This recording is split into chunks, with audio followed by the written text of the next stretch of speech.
What's going on YouTube? Back here with another video today, and today we're going over the tools and the toolbox that I picked up yesterday. You know, the tools have been coming in. I've ordered a lot so far. They haven't all come in yet, but I do still have some more coming in.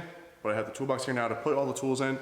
So they've been accumulating on the floor on the other side of the garage, and now they have somewhere to put them. I cannot wait to put them in this beautiful box and show you guys what I chose.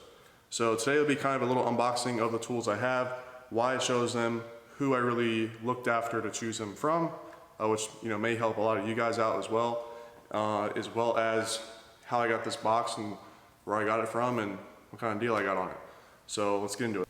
And also, as you guys saw in the last video, these Canino arms match the WhirlyFab piping perfectly. I did have these done by WhirlyFab since they did this as well. Of course, the light exposure here is making it look, you make it different shades, but this does in person look exactly the same as all the turbo piping. And the Kings here are going to add a really nice touch, to everything underneath the hood here. Of course, these will be in the wheel wells, but once I have the rock lights on and everything at night, this here, and the sway bar will look really good, at least up front. And now this really makes me want to do a brushed wheel with like a teal face or something. Man, it would look really good. But so aside from that, let's get to the tools. So once again, shout out to Performance Diesel.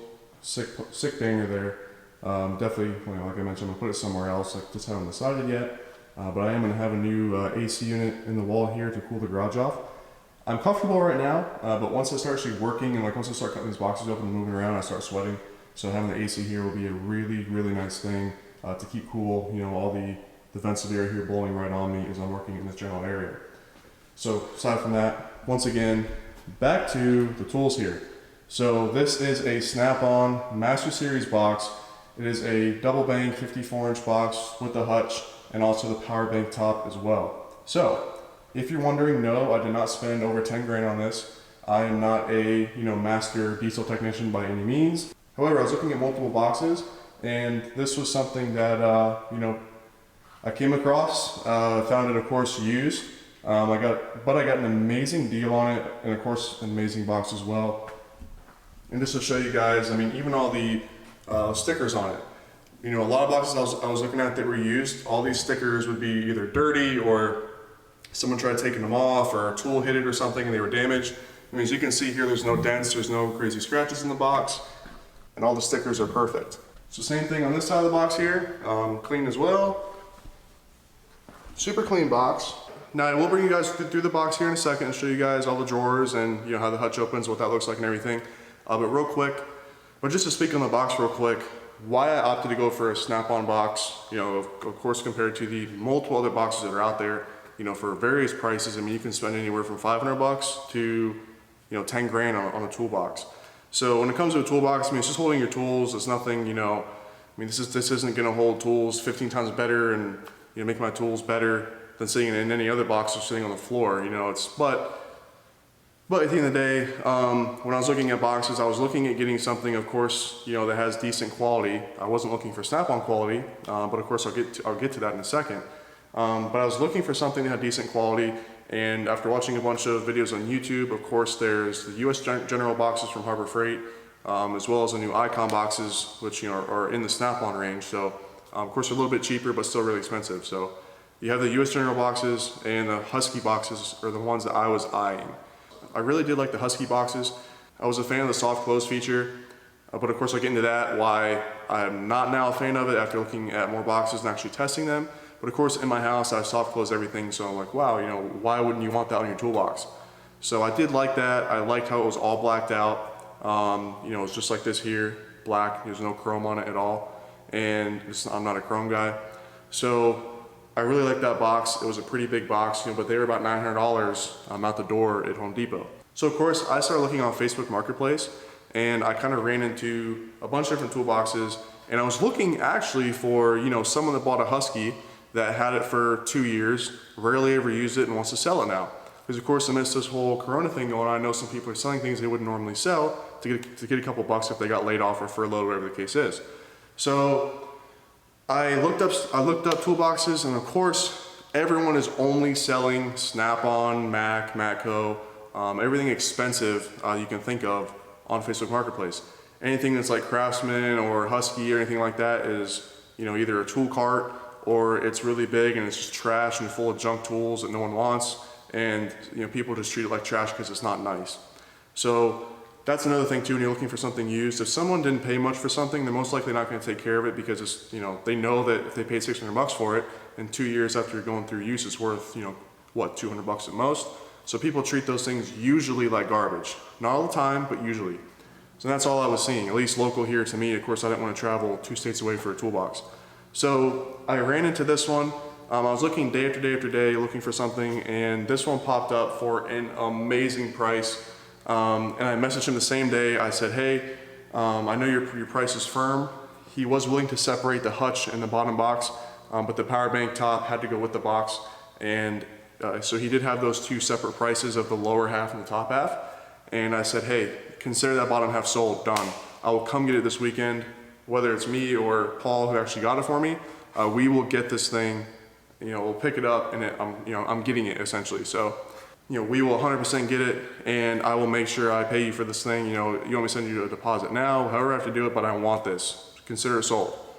So, of course, so he marked it pending that day. Of course, now I have it a couple days later, and it's something that I'm super stoked about. I can't believe I came across a all blacked out Snap-on box that was, you know, it was used. I need new drawer liners and stuff like that because, of course, there were tools in it, and there's, you know, just some normal wear and tear on the drawer mats. But the box overall is flawless. There's no drawers that don't work. The box locks completely. The hutch works perfect. Actually, the hutch mechanism, when you actually open and close it, is almost like it's never been used, almost like it was just left open or closed for forever because the shocks are still super tight on it. There's, like I said, there's no gouges or dents or anything crazy on the box. Everything works. It's in beautiful condition, and I paid 10% of what this whole setup is brand new.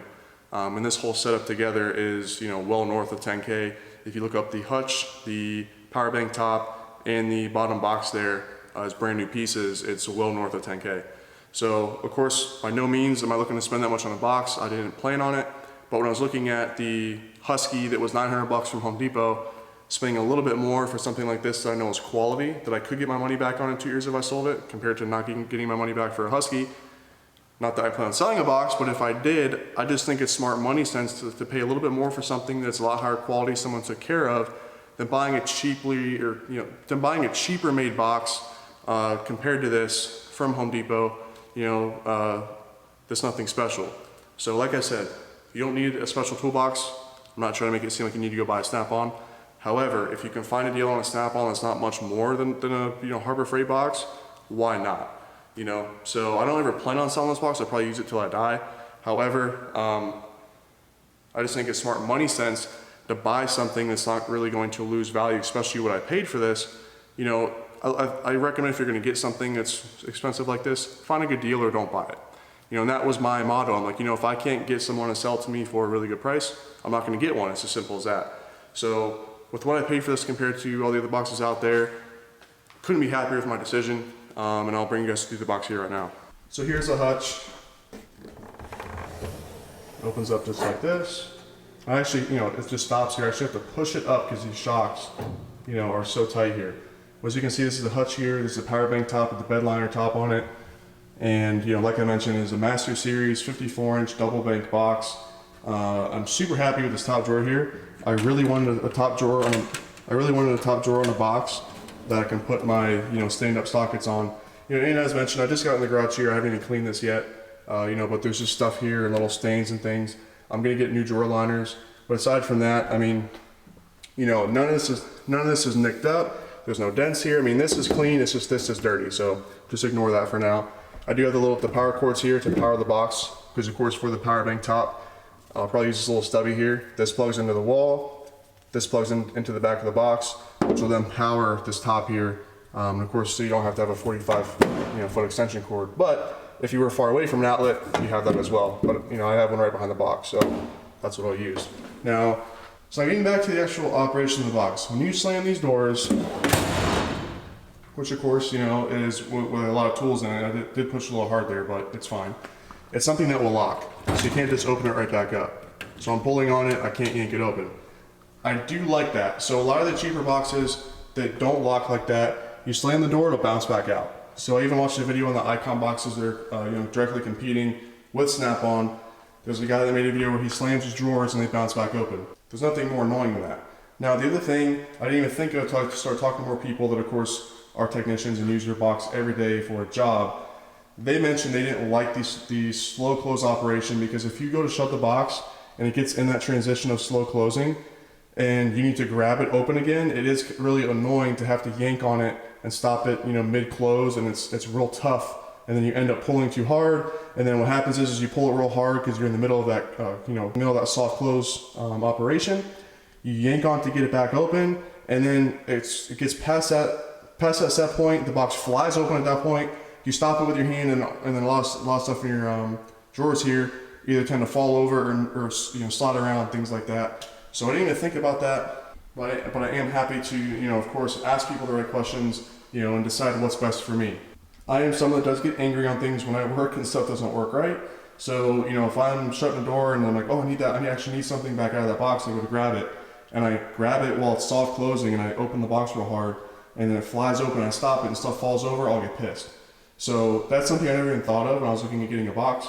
But if you're someone that's well-mannered and you can shut the box and let it close and then open it back up, that may be the option for you, but not for me. So aside from that, of course, this is just a toolbox. All the drawers here, they do what they're supposed to do. I'm gonna probably keep all my sockets in this top drawer here. I'll figure out what else I'm gonna do in all these boxes down here. Of course, I'll probably keep bigger tools there. Obviously, it's a bigger box. Now, like I mentioned, I did not have to get the hutch, but it was something that matched the box. I originally told the guy I wanted it separate. So I just wanted just the bottom with the power bank top. I did not want the hutch. And then I said, you know what, if I ever want the hutch, I don't want to have to spend over $3,000 for a brand new one, which that's what they cost, just to get on top of a box that I paid, less than half that for, which just wouldn't make any money sense, right? So I hit him back up. I said, hey, will you knock some money off that top, and I'll pick it up with the bottom of the box. It's gonna work out for me. I don't really need it, but I'll give you money for it. So give me a little bit better of a deal on it, and it's gonna be harder for you to sell it because it's flat black, and you probably won't find many people that want to put a flat black top on most of the gloss black boxes you see out there. So it's better for both of us, and that's what we agreed upon. So that's why I have the whole setup here, and I'm super happy with it. Now my future plans here, I'll take you guys along with that as I start building more things out here. I've been talking about it with my dad, moving this box to one end or the other, and building a workbench, of course, on the other side there, putting a pegboard up, and of course, shelving and maybe some upper shelves here, or cabinets, things like that. So I'm still working on exactly what I want to do, but at least I have a good start here to put tools into. In the meantime as well, I'm going to put a stereo up top here, and I have a little piece for that, which is along in this pile here of parts I'll show you guys I have. And so at least I can have some stereo out here in the garage because right now I have no radio. With the little wireless speakers, I do have those. They do get the job done. But I do have a nice big stereo that I'm gonna put up top there. It'll look really good and sound really good. A little subwoofer on it too. And I'll be moving that out here later, but I didn't want to put it out here yet. Just wanted you guys to see just the box in its natural state for now. So, on to these boxes here. So I'm going to open everything up, just kind of show you guys what I have and what I bought, why I selected it. So right now, I'm gonna open all these boxes. I'll go through it real quick. I don't want to make this, a super long video, but I will open these boxes up, kind of show you guys what's in it real quick, and then of course explain things about it after I get everything open. And then of course I'll start putting everything in the box, and you guys can see it. You guys can follow that process as well. But I do want to show you guys what I chose, why I chose it. Now I do just want to give another shout out to Performance Diesel, as I did earlier in the video as well. I did get a swag pack, stuff we all get. A little office reference there if you guys watched that. I did get a little swag pack from Performance Diesel, so I'll show you guys what I got from them as well. So along with that banner and the shocks, he sent me a box of goodies. So let's see what he sent over to me. All right, so I got a Performance Diesel hat, which is nice. It's camo with the black label on there. And if you guys can't see, of course this is a CDT hat, which is Carolina Diesel Trucks, who actually built the truck here. But I do always wear an enthusiast hat that is camo as well. And I love the camo, so that is that's really cool there. Got a quality Performance Diesel shirt.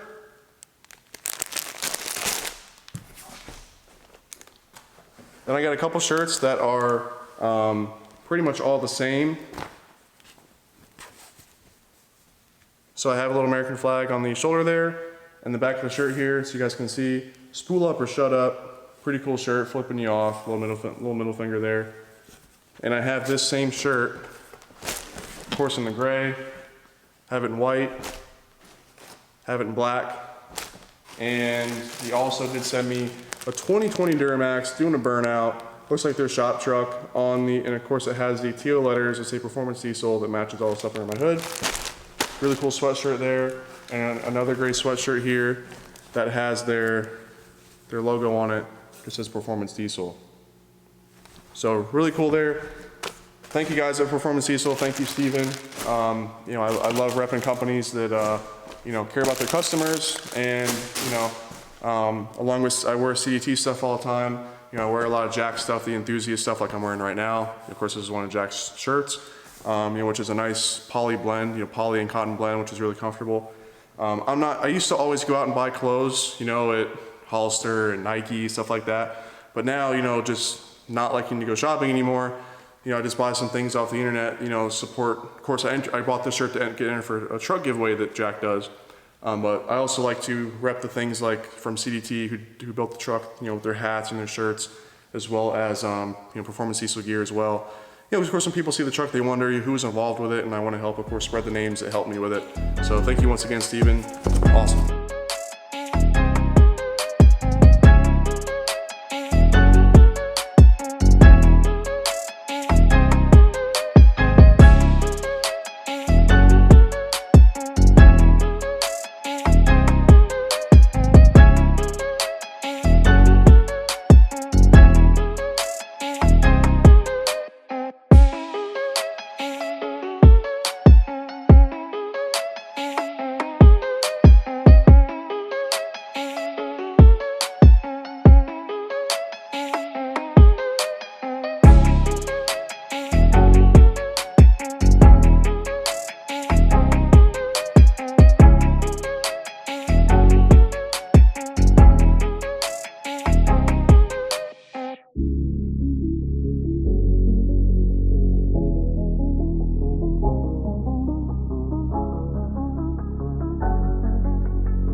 Alright guys, so as you can see I have all the tools laid out here on the floor, as well as this little cart here, which I'm going to sit on now, which is super nice by the way. It's made by Whiteside, ordered off Amazon.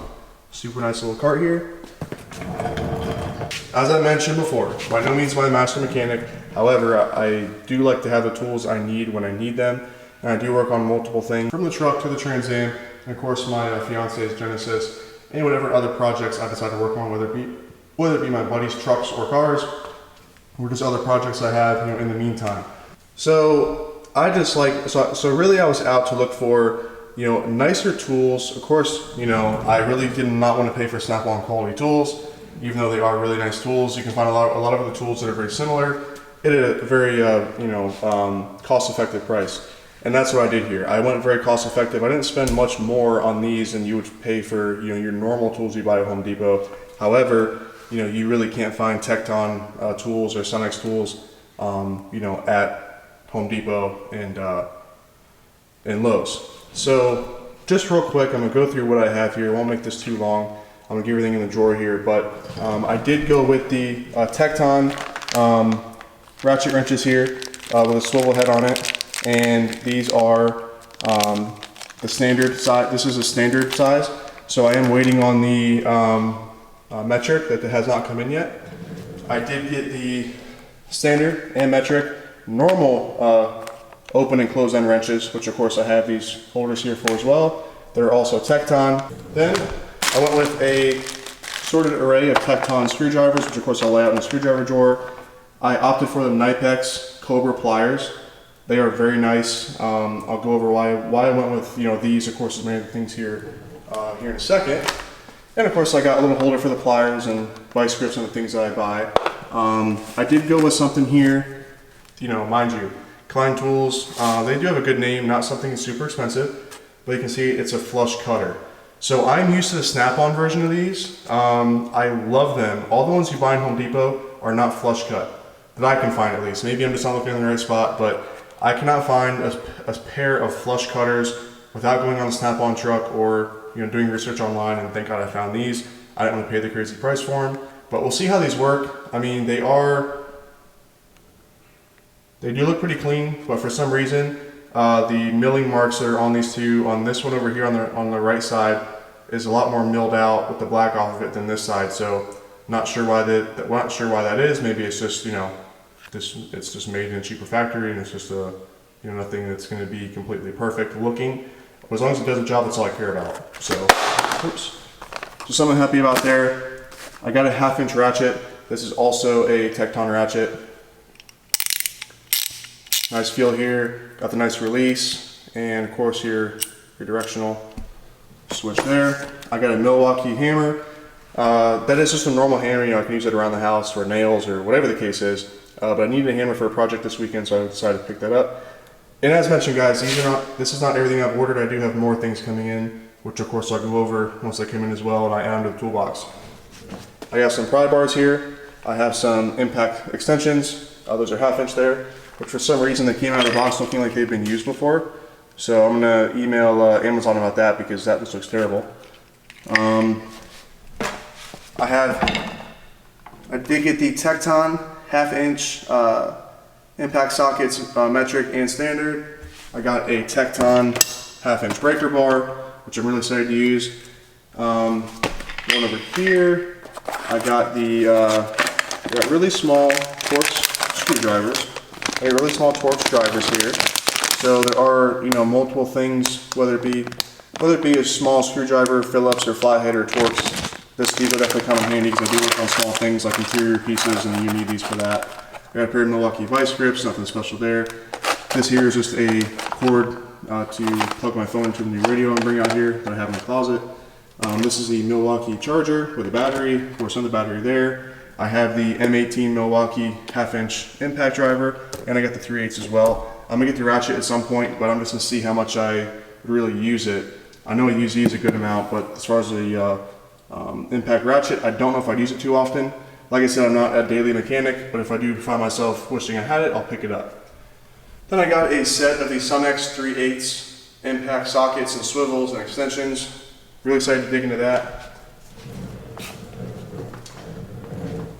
And then I got a chrome set here of Tecton 3-inch drive,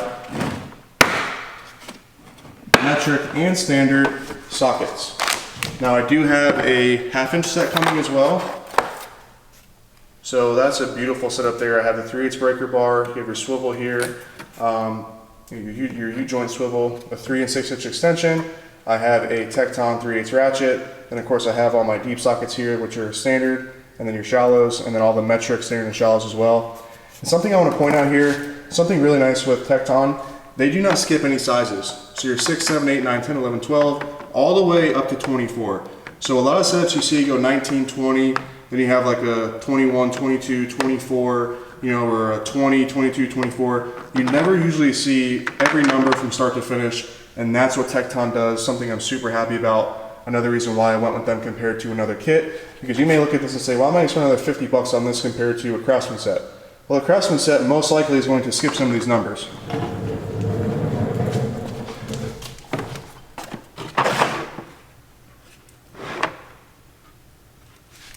Which, just to point out here, this is exactly what I'm talking about. This is what I'm talking about. When you get to the Craftsman, you have 17, 18, 19, 21. So you don't have a 20. Where's a 20, right? So now mind you, you buy different setups here, you're going to get different results. Of course, you know, I'm not saying this is the best Craftsman has to offer, but normally you don't always get things that have, you know, not skipping a number. And then I have a precision click type 1/2-inch torque wrench, which I'm super excited about as well.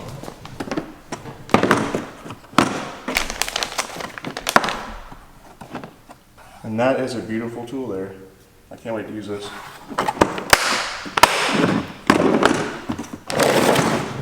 So the reason I went this route with these tools is I follow Mark DeCola a lot on Instagram, and if any of you guys are looking for tool, you know, ideas on certain things, he does a lot of tool reviews, from flashlights to breaker bars to jacks, which I still need to buy one of those. I probably can pick up a Daytona from Harbor Freight, since it's like the same thing as an $800 Snap-on one.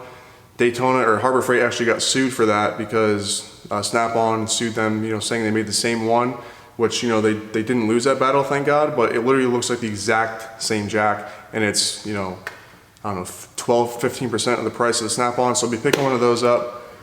But I was looking for something, that was very affordable, someone used before that uses it daily, knows how it works, has tried out multiple brands, and then they find what they liked and they let you know what they like. Now, of course, with different people, you're gonna get different opinions, but of course, he's just someone I respect, and I've talked to on Instagram here and there. He's been a real nice guy. He just seems like he's down to earth, and he's gonna push what he really thinks works, and I just trust his opinion, put it that way. So Tecton was something that he had on his Amazon store. So if you go to Mark DeCola, Mark DeCola's Instagram page, you can find that he has a little circle beneath his bio that shows a Amazon store. So if you go on there, you'll see a lot of these tools that I picked up here. Of course, there are some other ones I scoped out myself, but the Knipex Cobra pliers, all your ratchets, your wrenches, your impact sockets, things like that. A lot of these things you'll see he has on there, and I pretty much went through what I need or what I think I'll be using out of that setup, including that torque wrench there. I've never heard of Precision Instruments, but it's something that I went on his store. I added a lot of things to my own cart, and some other things I wanted as well, and I purchased them. So I can't wait to start using them, see how they work. It all seems like really, really nice quality. So of course I haven't used any of these tools yet. I can't wait to start using them. Once I do use them, I'll let you guys I'll let you guys know what I think, and if it's comparable to a Craftsman or Harbor Freight tool, or if it's comparable to even Harbor Freight does have that Icon line now, which is very similar to Snap-on. They're competing with Snap-on and the Matco tools. I'll let you know if I think it compares with them as well, but I think it's going to, because Tecton, people call it, people call Icon the rebranded Tecton. So I'm thinking it's on that quality, that quality par of being a nicer upper end tool at a very discounted price. You're not paying crazy money for it. And all this here, of course, tools are not cheap by any means, but these are not crazy expensive either. You can get a lot of tool here for not something that's gonna break the bank. Thanks for watching. I hope you guys are excited about all the new tools, the new toolbox here. Of course, you'll see everything being used here on the channel as I start working on things here and getting the truck ripped apart. And I'll take you guys along with that and let you guys know how I like the Snap-on box. I'm used to US General boxes. I've seen many Mac toolboxes as well that are really nice that one of my buddies has. So I'll let you guys know what I think when it comes to, is a Snap-on box worth it? I mean, I can tell you right away, I think it is if you pay what I pay for it. If you're gonna pay, slightly less than new price or even new price, I don't think it's worth it unless you're a professional diesel mechanic. And then you may want something, that you can get a really nice box and pay, the Snap-on truck every so often, $100 a week or whatever, compared to, having to shell out a couple $1,000 at Home Depot for boxes. It does make more sense sometimes, but then you put yourself in debt. But that's all up to you guys. In my opinion, if you can find something used you're happy with, run with it. Really nice box, love everything about it, and can't wait to start using these tools. So I'm gonna wrap the video up here, guys. The battery is almost dead. I see it blinking at me. So hopefully I can get this finished before it dies. But thank you guys for tuning in. Hope you guys enjoyed watching the video, and look forward here to the next video coming where I try to get where I start tearing the truck down, get the front bumper off, the grill off. I'm gonna get the control arms off, the shocks off, sway bar off, all these different things, so I can start putting the new shocks on, new control arms on, and get these other pieces powder coated, bring these pieces to paint. I'm bringing you guys all along for that for the whole tear down, and I plan on doing it here. So until next time, guys, take it easy. Please like, subscribe, comment. Let me know what you guys like to see on the channel. I know you guys really want to see, the truck, getting laid into. I know I promised you guys that when I first picked the truck up on one of my other videos. But what I didn't know is of course, with a setup like this, it takes time to get all the tuning revisions lined out, which I just got some new tunes at the end of last week from Aaron at All In Truck Performance. So I've still been testing those out, seeing how I like them. And of course, when you load a new tune in, your trains has to relearn and all that. So, it's not something that I can just take out and rip on like a car you load a tune into and it's, hauling butt immediately. So I want to get this thing lined out before, I bring it out and put it in the video and it's stuttering and not driving right and, over fueling or defueling or not shifting right. So I just want to make sure it's all running right before I get it on the video, but I will do that here as soon as I get this lined out, which I should have it done this week sometime, because the tune I have in there now does feel really good. It's running amazing. I mean, I'm telling you, this setup is more than I expected, to be completely honest. So stay tuned for that, guys. I'm obviously going to show you guys that. I really wish I wasn't tearing the truck down for Daytona, but that's of course just the nature of the beast, and it won't be torn down for too long. I can get the shocks and control arms done in one day, and all the paint will be done in a couple days as well. Then slap the bumper and grill back on. It takes no time at all. So the truck won't be down for too long, and it can't be anyways because of Daytona. But look forward to getting that video out to you guys once I do get this thing all back together. You know, the rock lights, the shocks, control arms, sway bar, everything like that. And you know, sorry for a super long outro. Thank you guys for watching. Take it easy, guys. See you next time. Peace.